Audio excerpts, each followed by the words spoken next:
Okay,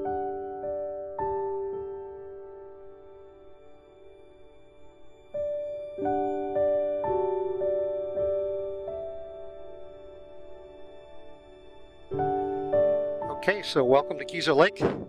We're right now in the lower bay of the lake, which is the shallower body of water, 13 feet maximum depth.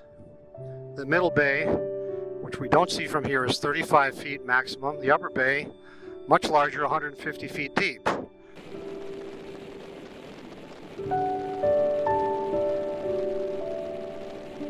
But we're very fortunate down here because of its shallowness. We have both the inlet and the outlet. And as a result of that, the water's flowing through here all the time. The water in this bay changes over every 3 weeks, 17 times a year.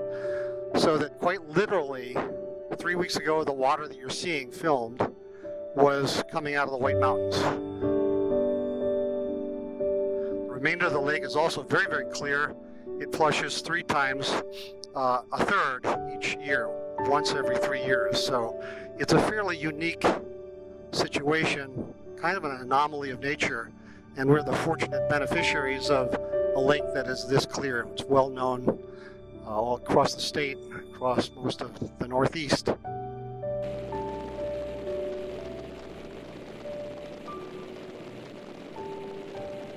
We're coming up now on Gilmore Camps, where we just left. Gilmore Camps was begun in 1931 by my father. Started as rentals with 3 meals a day served.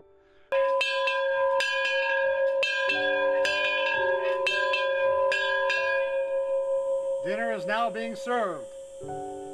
After World War II and into the 50s, it carried on that way until in 1953, it was converted to 4 housekeeping cottages, no longer meals. It's been essentially the same family-oriented rental business since 1953. While many similar businesses existed back in the 40s and 50s, Gilmore Camps is the only remaining housekeeping rental cottage business on Kezar Lake.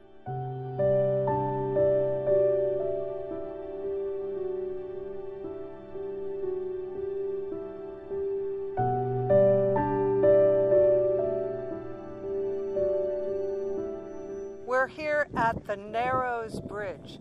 This is a narrow area of the lake that separates the middle bay from the lower bay. Before the bridge was built, which was in the 1800s, mid-1800s, the communities of West Lovell were totally separated from the rest of the town. There was a ferry that operated for a little while.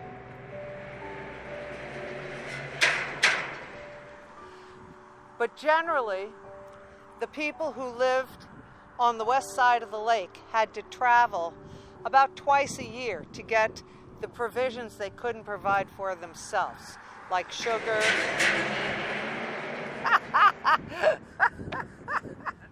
Over on this side is an area called Ladies' Delight. Legend has it that it was called Ladies' Delight because it had some farms where the women were completely isolated. It was used as a term of sarcasm because they would just get totally depressed over there. However, actually, it was called Ladies' Delight because there was a slight hill and it was a great place to picnic and see the mountain views and the lake views.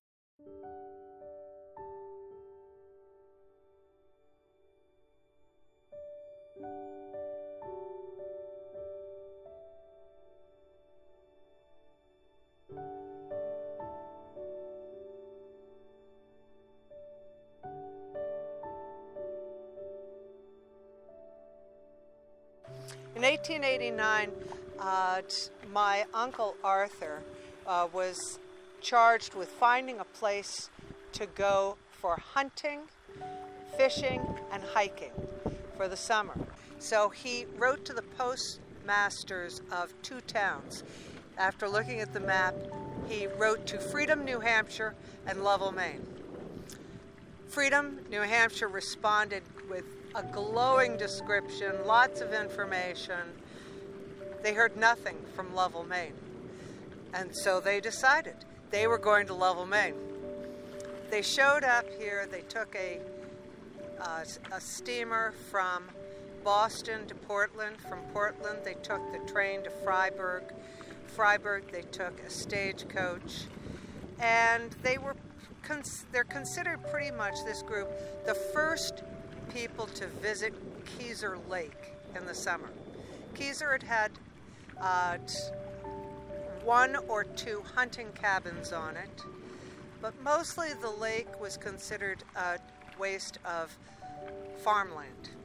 You couldn't do anything with it, and the people who owned the property on the lake rarely, if ever, went onto the lake.